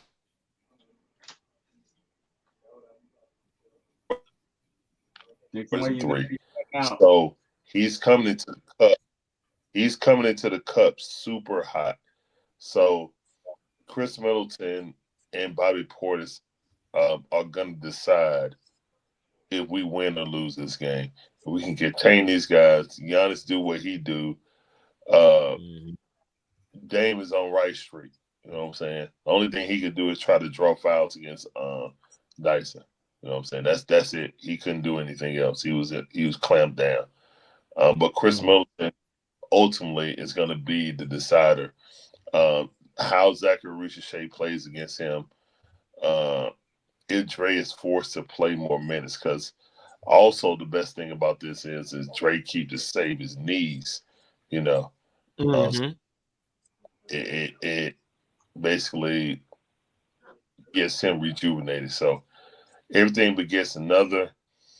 Of course, on our side, we need everybody clicking on all cylinders. Trey had a big output, like a 40 burger yet. I got a feeling he might drop one on these guys because he remembers, like, he been really wanting to get back at these guys in a playoff situation, just like he did with the Knicks. You know what I'm saying? He knew it. That's he made that celebration with his brother, rolling the dice on the logo. He said, "Yeah, Mm-hmm. talked about that a few days ago. I knew I was going to do that." So he's speaking his sense. He won't Giannis. He want to beat this Bucks team, and it's been like that ever since we lost to them. So let's go, man. Let's go Hawks. At least somebody's gonna win. Hawks, yeah, let's go Hawks. So, guys, we're gonna Vegas. play a word association game. I'm gonna throw out a name, and you just tell me the first words that come to mind. Bryce, we'll start with you. I'm gonna say Larry Nance. Veteran. All right. That's all I can really say. Veteran. All right. He leads in the locker room, and I think that's extremely important for this team. Good deal. Mm-hmm. Good deal. Larry, Dre Hunter. First thoughts. First words come to mind. Ginobili. That's what he's playing like since he's been on the bench. He's been playing like Manu Ginobili. Basically. Okay. Tell me I'm lying. Nah, He's definitely been our 6 man. I would not tell you that. Red. First words that come to mind when I say Ricochet. Wow. Better than I could have imagined. Okay. Mm. Fair. Like I mean, the fact that we letting them in it, we letting them, develop in the starting lineup. You know what I'm saying? He's getting a little bit better every day. I'm not expecting the world, but I'm saying you number one pick, you playing winning basketball and you learning good fundamentals each and every night, each and every game. By the time we get to the playoffs, this kid gonna be really ready to shine. So, oh man, you said a few words, my bad. It's all Let's good, get bro. it. It's all good. Chris. Hey, you just excited. You a lot like me, Red. I don't have an issue with it. Chris, give me your first word comes to mind, Dyson Daniels. Demon. Damn. Defensive demon. Damn. Mm-hmm. Okay. I'm talking about, boy, the Great Barrier Thief for a reason. Hey, and Tara just made a great point, and I'm gonna take this moment to be petty because I am a Scorpio, and if you don't know, we're the pettiest people on earth. Hey, Alex Sarr, how's it up there in Washington, buddy? How you feeling? What are they, 3 and whatever? 3 and don't have a chance? 3 and won't make Now, the now, now, now, hold on, Steve. Two of I ain't those three was against us. holding on nothing. They deserve every bit of it. I do not like the way he did my Hawks. And yes, I'm petty as hell. And I hope they don't win another game. Alex Sarr, how you like them apples? Now, Wow, we got to get a win against them because I don't like the fact they beat us twice already. We already got one. Right. They haven't won any other. We got one. We got our lick back. Okay, In cool. the I cup. thought, We played them in the cup. They haven't won another game. Do you know where they're going to watch the playoffs from? Applebee's. They suck. So I'm happy. He got what he deserved. All right, petty moment over. glad they got the Redskins. I mean, the Commanders. Bryce, Trey Young. Give me your thoughts. Playmaker. That's what he's been for the team. Is just playmaking. You know, getting the ball out to everybody, helping people stay involved, stay in just in rhythm in the offense. Because that has became his most important skill for this version of the Atlanta Hawks. Not his scoring, it's playmaking. Okay. Playmaking. Okay. Larry Onyeka.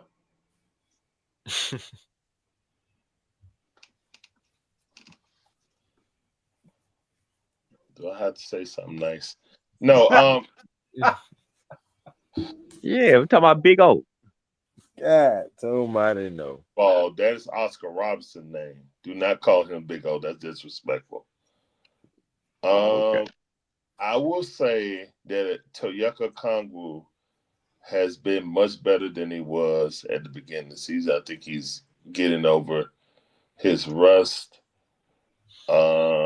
I need consistency out of Toyeka Kongwu. He'll have good nights and have nights that Trey Young out-rebound him. He give up way too many offensive rebounds. So I need consistency from Toyeka Kongwu. Lately, I would say around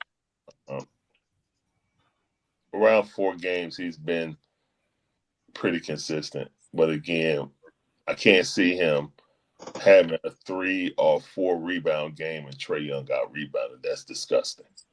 So yeah, Right. he's been playing well now. I need him to continue it. Fair enough. Chris, first word come to mind, bogey. Oh man, for bogey, I would say sniper. Absolutely sniper. Been shooting better, been playing better on both ends of the floor. Just a complete sniper, and I'm loving to see it. Like his effort is there, his fire is there, So yeah. All right. Red, last one. First words come to mind, Clint Capella. Dog in the paint, our defensive stoppers, and Okay. we want to get rid of them, and now we need them with the way we playing right now. Definitely a valuable piece, especially on defense. Good deal. Bryce, finish this sentence. The Hawks season is a success if go from there. I mean, for me, Hawks season is a success if you make the postseason, play hard, everybody makes improvement.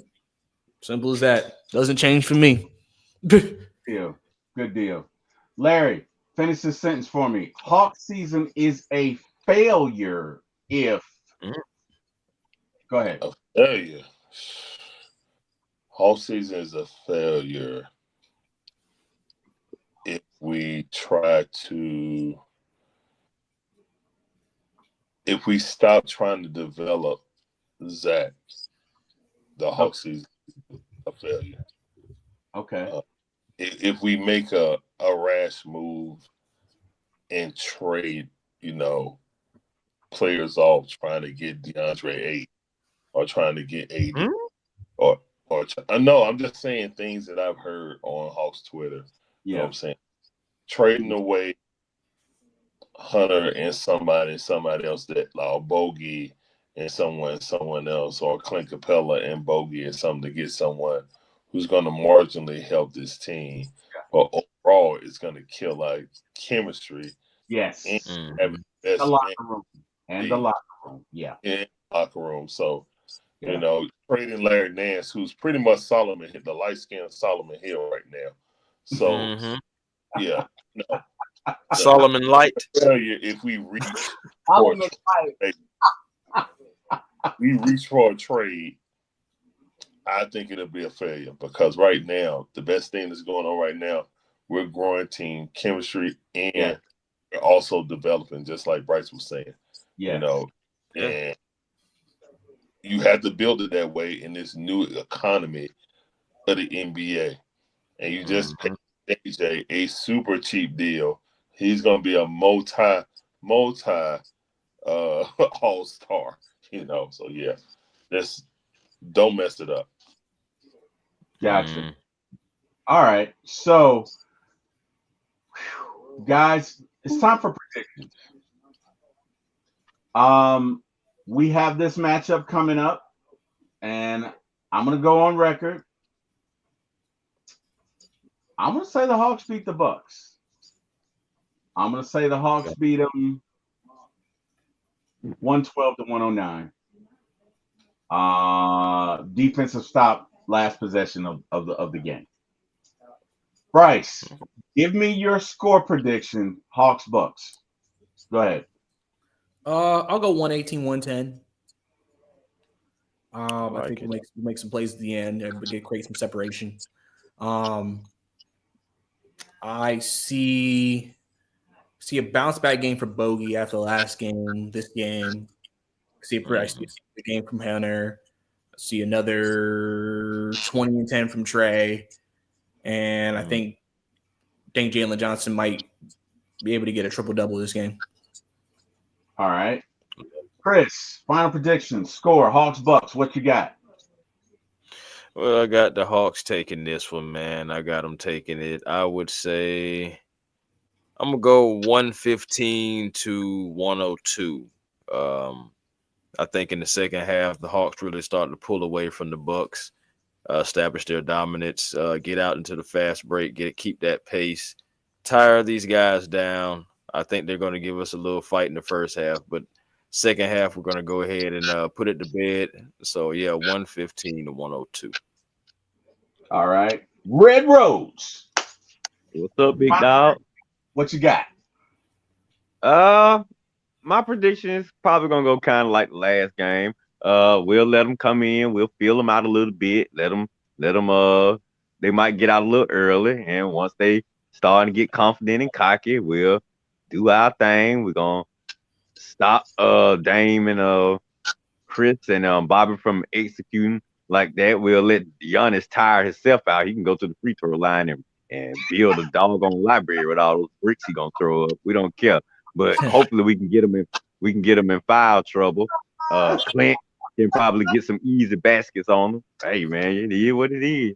And you're gonna sit there, take about 10 minutes shooting. So the game probably gonna be about 3 hours long. But Yeah. in the end, the Hawks, like my man Chris said, we're a second half team. We're gonna come back after halftime. We're gonna be eating and eating and eating, and the Bucks gonna be choking and choking and choking. And in the end, we'll beat them 125 to 105. We're gonna have a 20-point victory. We're gonna be feeling good, waiting for OKC and Houston.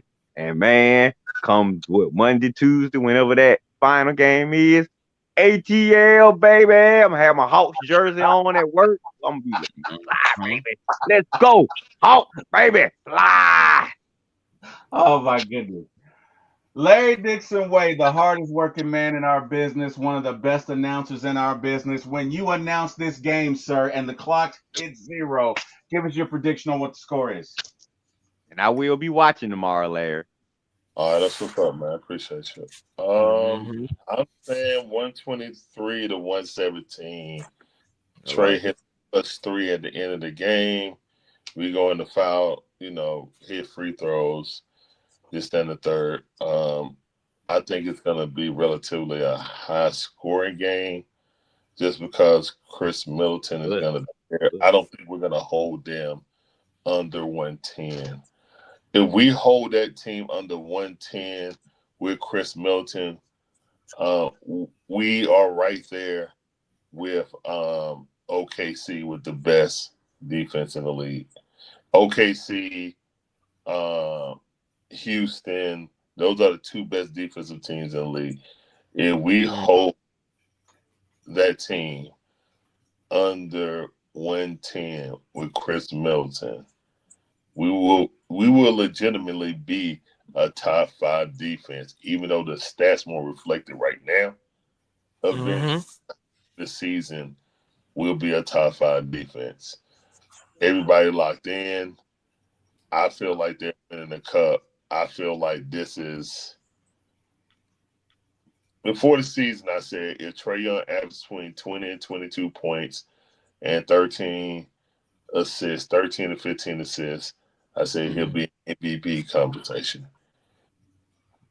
As of today, Trey Young is 10th in the MVP conversation. I think yeah, I seen that. And justifiably the so. worst Trey Young offensively, shooting wise, has played ever in his career. So what he's doing playmaking, what he's doing playing defense and stuff like that, he is not a street cone, and he ain't a street cone like what's the name used to say, not anymore. So liking what saying, I think people talking about villain Trey, I just say, hey, he's embracing his inner Isaiah Thomas. Isaiah Thomas had the similar arc as Trey Young. He wanted to be loved by everybody. They resented him. He just said, F it. I'm riding with my guys. Put a defensive team around him. The similarities is clear. They just ain't calling the bad boys yet. I'll look at it. So yeah, let's go. That's an interesting point. So last question, and then we can wrap it up, and we'll go around the panel. Obviously, we'll start with Mr. Bryce Lewis first. Bryce, give me the team in the East from a Hawks perspective that you don't necessarily fear, but that you feel would be the toughest matchup for us in a playoff situation. Go ahead, sir. I mean, I think is which way. I mean, what every team would say, Boston. I mean, at the end of the day, I mean, they're the defending champs. They, have the ability to just blow you out, hit 33s in the game. Tatum, Brown, Porzingis. We haven't played him with Porzingis yet this year. We know what Peyton Pritchard can do. I mean, it's just that's the team to beat. So, we can say every other team. Milwaukee's not the same. Cleveland's not serious. Knicks, we got their number. All that. But at the end of the day, it's Boston. That is the team. That's the team who can defend 1 through 5. That is the team that basically went through the entire postseason and dominated last year. And they're the team that, like I said, every team is aiming for this year. So, all right, Chris, team that gives you the heebie-jeebies from a Hawks perspective. What you got? No team does that. But if there was any team, I mean, Bryce already really just said the cream of the crop, who is the Boston Celtics. But if it was another team, I guess that I wanted to go with, I'm gonna go with something outside the box. I'm gonna go with the Chicago Bulls, and I say that because both times we've played the Bulls, it seems like those games get away from us. And honestly, even though I feel like we can take the Bulls, ultimately, it's just that's just a team that's just I'm interested in playing again. What I'm saying, and because they've beaten us, they're one of the teams that's beaten us, at full strength. And I know the Warriors are another, what I'm saying, and so it's just, like I said, I just want to go into a different direction. So I'm gonna say the Chicago Bulls, just as a team to get over the hump against. All right, Red, team that gives you the heebie-jeebies from a Hawks perspective. What you got in the East? My answer is really similar to Chris's. I'm not really fearing nobody in the East, but if it's a team that's concerning me, I'm gonna go a little off the record too, because I could say I was gonna say Boston like Bryce, because like you say, everybody gotta get past Boston. But another team that was a good choice, Chris, Chicago. And I'm gonna go with you with another team, and I'm gonna say the Miami Heat. And I'm gonna tell you why the Miami Heat, because their coach, their coach is a good veteran coach who have been there and seen it all before.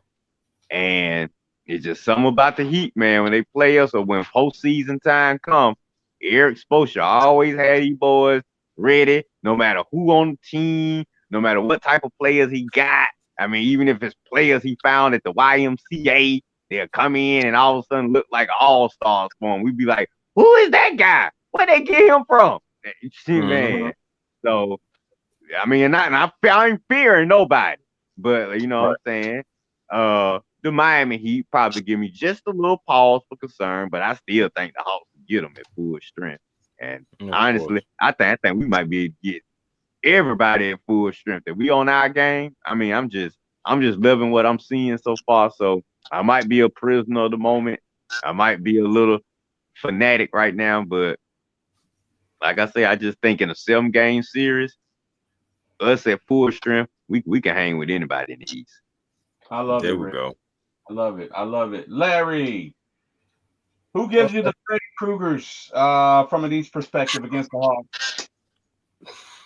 I think the team that has similar wing defenders in the East, really, I'm not talking about the Celtics.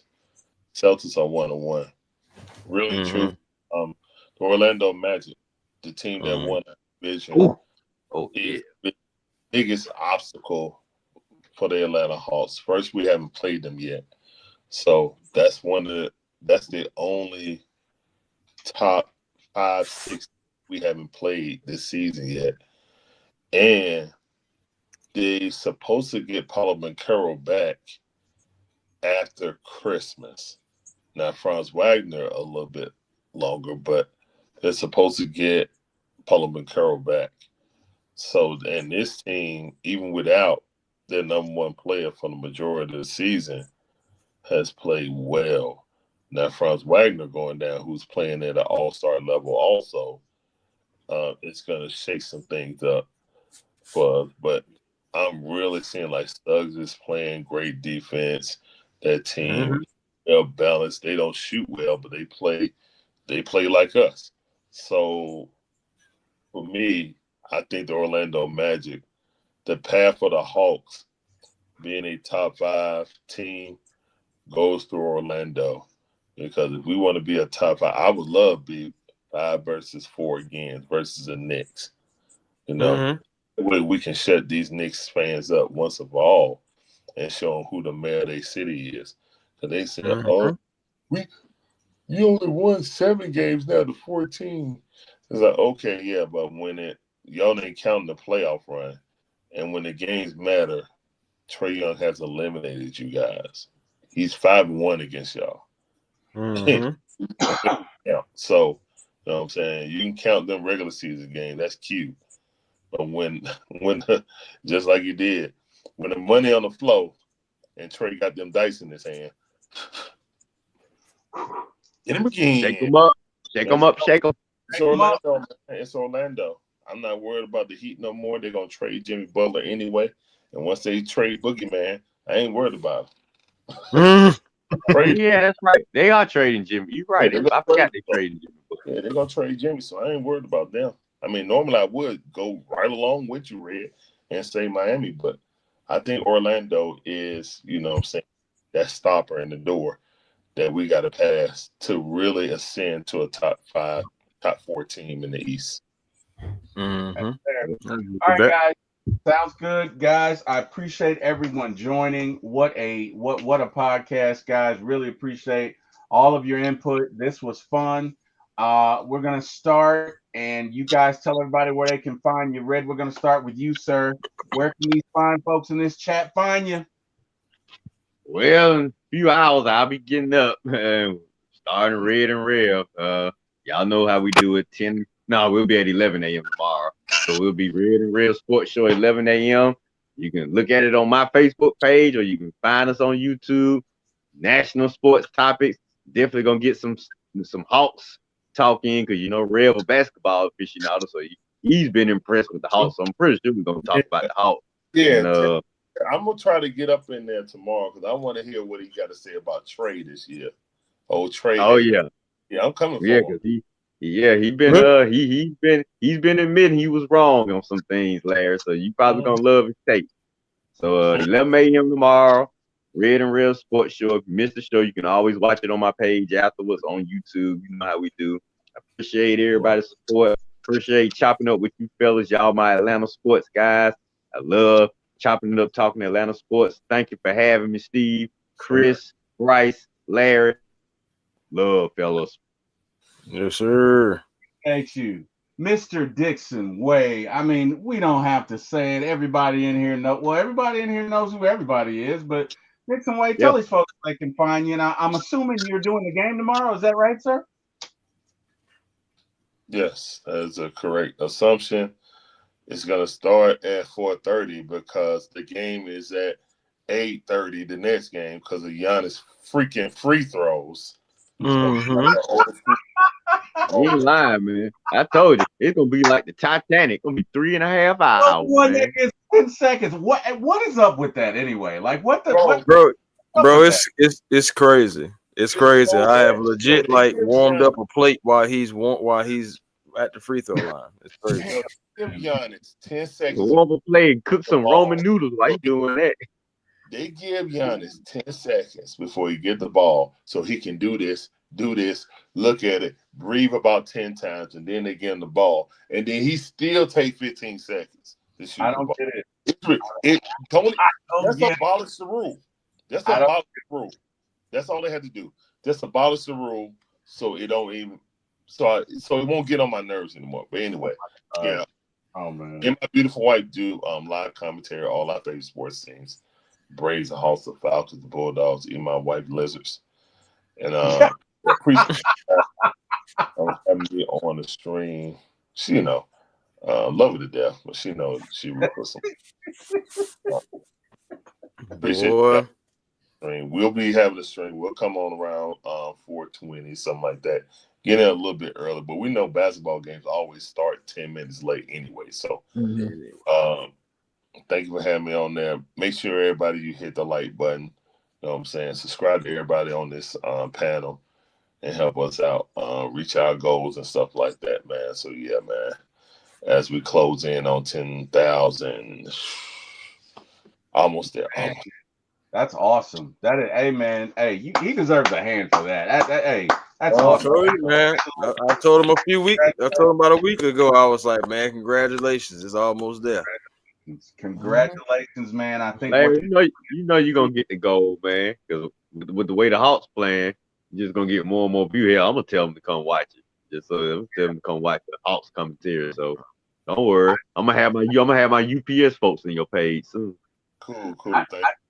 I think what you're doing is very unique, Larry, and I also think it's very needed. And I have so much respect for you, not only as an announcer, as a podcaster, but just in the way you go about the business, man. So I'm glad to see you successful and just keep on doing it. And again, Red and Larry, thank you for joining the show. Chris, tell these folks where they can find you, brother.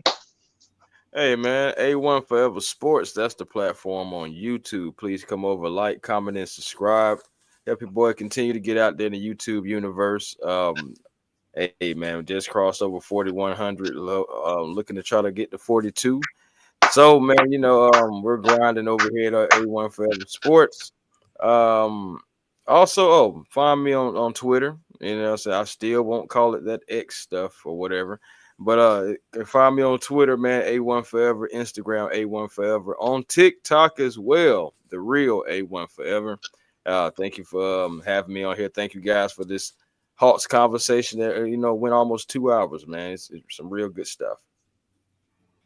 Yes, sir. Outstanding. Mr. Bryce Lewis. And thank you, Chris, as always. I talk to Chris every day. Chris does my video. And if Chris is not doing your video, hey, man, as far as I'm concerned, your video is not getting done. Bryce, Hey, man, first and foremost, thank you for joining, brother. I appreciate it. Tell these nice folks where they can find you.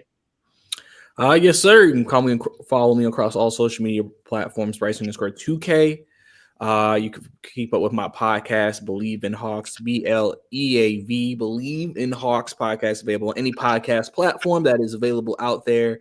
Obviously on my YouTube as well. So we have video and audio versions of the pod. Obviously, I work tomorrow, so I don't get out till late. But depending on what happens, we'll see about trying to do something late tomorrow. Depending on how I feel. But like I said, appreciate you, man. Letting me come on talking Hawks with you guys. Always a great time talking Hawks, man. And obviously we're all trying to grow, come together as a community. And like I said, when the Hawks are winning, it's the time, man, to get content out, man, because that's when people are looking for Hawks content. And so, we take advantage of that, grow our brands, and continue to grow as people every day, and everything will work out, man. So Love it. Well, fellas, I just thank you guys for joining my show. Guys, you can find me at One Time for the Fan. I'm typically there Sundays at 9 p.m., Wednesdays at 9 p.m., and Friday mornings at 9 a.m. You can also find me on this channel at the number 4, My ATL Sports, the number 1 on YouTube. Say again, for My ATL Sports 1 on YouTube. Please like, share, and subscribe, and tell your friends. Hey, we talk Hawks here. We talk Falcons. We talk Braves. Sometimes we talk Bulldogs. We do it all. We're a one-stop show. And guys, again, thank you to everyone in the chat who joined us. Thank you. You could have been anywhere in the world. You chose to spend this moment with us. We appreciate it. We don't discount it. And we thank you. And we look forward to doing it again. I want to thank God because I would not be here with him. I thank him every day. Thank you, Lord, for waking me up. Thank you for what you do. Thank you for everything in my life. And thank you for always coming through. Last but not least, I got to thank Mr. Jack Spade and my brother, Mr. Eric Parker, for getting me in this business. Thank you, guys. Appreciate y'all. And hey, guys, go Hawks. If you guys want to, we can do this again tomorrow night, hopefully after a Hawks victory. Either way, you guys let me know. Y'all all got my contact info, so we're all linked. Red, I got to get yours. If I see y'all out, I'm going to jump in. Hey, well, Red, look, let's exchange whatever. Let's hang on like after we get off the show and exchange digits, and then that way we can contact each other. Because if look, I'm seriously thinking about doing it. But anyway, guys, go Hawks, go Falcons, go Braves, go Dogs. See you guys tomorrow. Everybody in the chat, have a great night. Thank you again for joining us. And I can never get on this screen when I need to do it. We are out.